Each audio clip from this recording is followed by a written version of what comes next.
Tidak ada hadis yang sahih kecuali satu hadis riwayat Imam Bukhari tentang alat musik. Saya ala ummati akan datang kepada umatku yahillunal hirra wal khamra wal ma'azif. Mereka itu akan menghalalkan hir, yakni perzinaan, wal khamr wal ma'azif. Lah ma'azif itu apa? Jadi ada suatu ketika pada zaman akhir ini ada orang menghalalkan perzinaan. Kalau orang menghalalkan perzinaan hukumnya kafir. Atau menghalalkan khamr hukumnya kafir. Ini ada. Pada akhir zaman ada. Yang terakhir adalah menghalalkan ma'azif. Ma'azif itu apa? Para ulama mengatakan ini alatul lahwi, alat yang menjadikan orang lalai. Mungkin bahasa lain ada orang mengatakan alat musik. Nah, sekarang dibahas oleh para ulama. Apakah semua alat musik itu diharamkan? Dan dari tiga yang disebut oleh Rasulullah itu al-hir perzinaan, al-khamr, yang ketiga adalah ma'azif. Perzinaan jelas, wala taqrabu zina. Larangan zina itu jelas. Ini agak pelik sedikit para tulabul ilm ini, agak sedikit. Masalah perzinaan jelas diharamkan. Maka yang menghalalkan perzinaan adalah syirik, keluar dari iman. Khamr sudah jelas pengharamannya. Yang menghalalkan khamr jelas keluar dari iman. Tapi yang ma'azif belum pernah ada larangan sebelumnya. Tapi kenapa ada di sini? Tidak ada larangan dari Nabi sebelumnya tentang ma'azif. Tapi kenapa kok ada di sini? Ini ulama membahas. Kemudian dibahas secara khusus apa makna ma'azif? Alat yang melalaikan, alatul lahwi, alat musik. Jawabannya baik kalau itu alat musik. Apakah semua alat musik itu diharamkan? Ini pertanyaannya. Karena Nabi SAW memperkenankan seorang perempuan yang bernadar, ya Rasulullah, inni nadartu an adriba duffa ala ra'sika in sallamakallah law sallamakallah. Ya Rasulullah, aku bernadar kalau seandainya kau selamat dalam peperangan, aku akan memukul rebana di atas kepalamu. Rebana termasuk bagian alat, termasuk pernikahan. Wadribu alaihi biduf, wadribu alaihi a'linu fil masjid, wadribu alaihi biduffi. Jadi Nabi memerintahkan untuk memukul rebana di dalam pernikahan, tanda senang. Tapi hati-hati ya, masalah halal haram jangan main-main. Jadi harus ada jalan menjelaskan ini, Ricci. Baik, ini alat. Ini masalah alat. Jadi alat ini, apakah semua alat itu diharamkan? Ternyata ada alat yang tidak diharamkan. Genderang untuk perang, sebagian seruling yang diperkenankan. Termasuk alat-alat yang dipukul oleh orang Habasyah waktu bermain di masjid Nabi adalah bunyi alat musik yang sangat khusus di Habasyah sana. Ada jadi jenis alat musik ternyata yang diperkenankan oleh Nabi SAW. Lalu para ulama menjelaskan di sini tentang alat apa yang menjadi haram dan apa sebab pengharamannya. Kita taruh dulu di sini. Tapi sebelumnya harus ada kita faham 5 hal. Lagu dengan musik itu dibahas 5 hal. Jadi jangan langsung halal atau haram. Yang pertama adalah hukum menyenandungkan lagu. Hukum menyenandungkan syair. Hukum menyenandungkan syair bagaimana? Jawabnya adalah syair selagi syairnya itu adalah syair yang tidak maksiat, pujian kepada Nabi, kepada Allah, mengajak untuk berani dalam berjuang adalah boleh menyandungkan syair. Terus siapa yang menyenandungkannya? Biarpun qasidah solawat tapi seorang perempuan ganjeng lenggot-lenggot di perempuan laki-laki ya nggak jadi solawatan, nggak lenggot-lenggot. Kalau solawatan mah perempuan yang berwibawa, jangan goyang benggol, bukan di atas panggung lagi. Biarpun solawatan jadi nggak bener. Yang menyenandungkan itu siapa? Yang ketiga di mana tempatnya? Yang keempat kapan waktunya? Ini dibahas rinci para ulama. Jadi jangan langsung halal haram, dirinci. Hukum menyenandungkan syair. Siapa yang menyenandungkannya? Seorang laki-laki haram menyenandungkan tapi gaya perempuan, tahannus.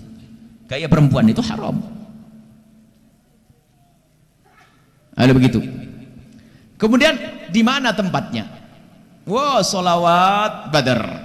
Solawatan tapi tempat yang tidak terhormat. Perempuan laki pakai telanjang tidak terhormat, minuman keras namanya solawatan. Salatullah, salamullah, merendahkan solawat, haram hukumnya. Karena tempatnya. Yang keempat adalah waktunya. Solawatan, tapi waktu orang pada tidur, ganggu orang. Yang kelima, bagaimana jika itu dibarengi dengan alat? Dibahas alat tadi. Dan para ulama mengatakan bahasanya disebutkan khamr zina ini jelas haram, kemudian dihalalkan, yang menghalalkan, kemudian orang yang menghalalkan keluar dari iman. Tapi ini ma'azif ini, alat-alat musik ini, lah kok tiba-tiba nongol di sini, ini bagaimana kisahnya? Para ulama mengatakan apa? Yang diharamkan di sini adalah, kenapa kok alat musik disebut di sini? Karena umumnya kalau seorang pezina lalu minum minuman keras, biasanya di tempat itu diiringi dengan alat musik, makanya langsung disebut di situ.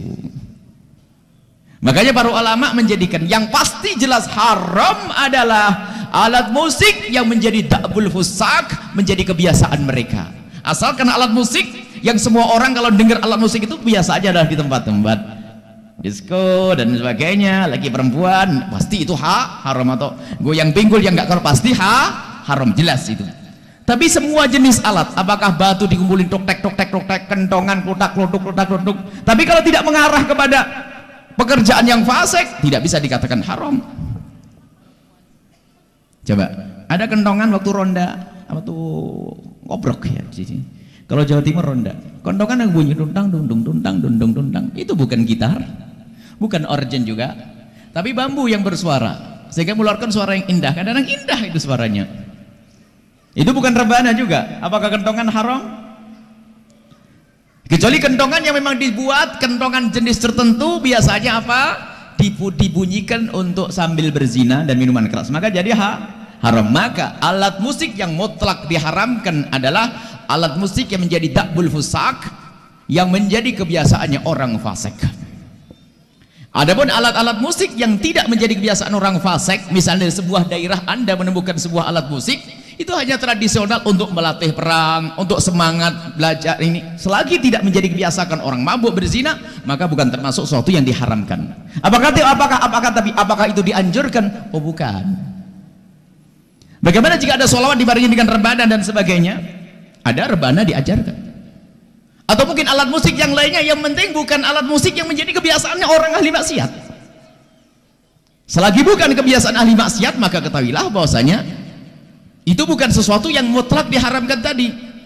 Sebab sudah diketahui alat jenis musik tertentu yang sudah dipakai untuk pemabuk dan sebagainya. Bahkan ini adalah menjadi syiarnya orang fasik, haram itu alat musik.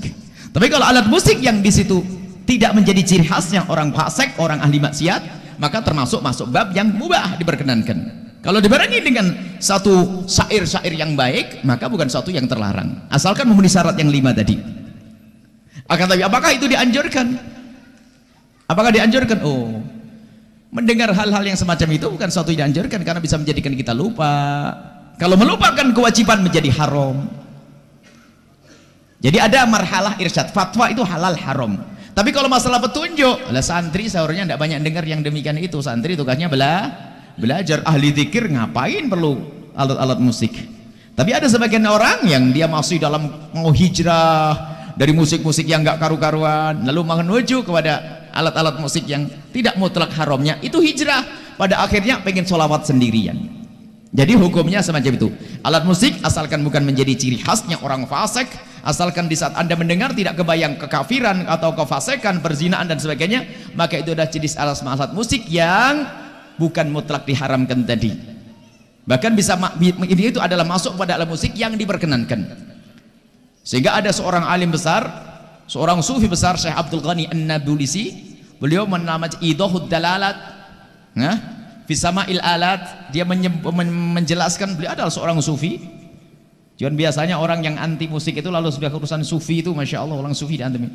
Abdul Ghani An-Nabulsi itu yang punya sholawat yang masyhur itu, salatum bisalamin, itu adalah ada Syekh Abdul Ghani An-Nabulsi, seorang sufi besar, dan dia adalah pecinta Nabi yang luar biasa, memilah dengan jelas tentang alat musik. Jadi alat musik yang menjadi kebiasaan orang fasik, kebiasaan disenandungkan dibarengi dengan minuman keras dan zina, maka itu kita tidak boleh membawa jenis alat musik ini, karena itu adalah kebiasaan orang fasik. Itu hukum masalah alat musik, dan sudah kita terangkan dalam sebuah pengajian dengan panjang lebar. Dan ini kami ambil juga dari isyarat yang dihadirkan oleh Imam Ghazali di saat menjawab bab adabus sama. 5 hal ini ada di dalam kitab Ihya Ulumuddin, waktu Imam Ghazali berbicara tentang adabus sama, tata krama, bagaimana kita mendengar sesuatu, termasuk mendengar suara nasyid atau mendengar alat-alat.